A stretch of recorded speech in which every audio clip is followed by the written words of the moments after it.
I've just returned from 2 weeks visiting our programs and staff on the ground in Kabul in Afghanistan. And I want to share with you a little bit about just how inspiring and critical the work that Hagar does in Afghanistan is. We run a whole range of programs, from responding to human trafficking to economic empowerment programs for women in the community, and the only boys' shelter that exists in Afghanistan. I'm going to talk to you a little bit about the Transitional Care Centre for Women and Girls. TCC is a shelter for women and girls that focuses from the day they come into our care on helping them to reintegrate back into the community. We're the only shelter that does that. And we provide access to education for girls who've often never been allowed to go to school. We help them develop and identify and develop skills to be able to live independently in the community for the first time. Many of these women have never earned any money, have never been allowed outside their homes. While I was there, I spent a day listening to the women, talking with them about their stories, and they are some of the most shocking, disturbing and distressing stories I've ever heard in my career.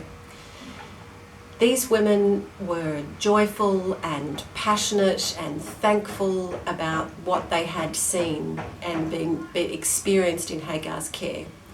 One of the young women talked to me about how she came to us wanting to kill herself and her young child, who was the result of a rape from a Taliban leader.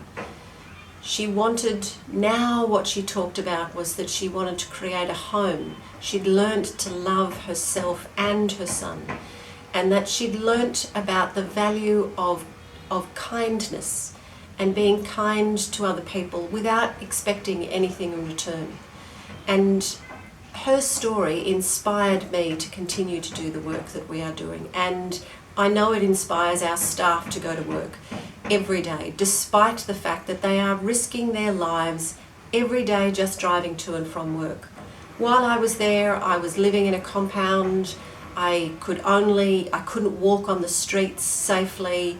I was ferried to and from meetings in a car, driving in and out of armoured walls. It's a very dangerous place to live and work, but these people are changing lives every single day.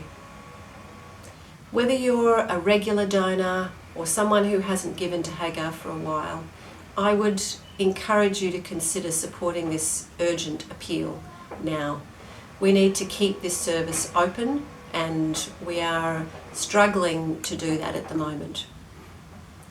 I would ask you to consider thoughtfully and prayerfully whether or not it is in your heart to support this absolutely vital work that Hagar is doing in Afghanistan.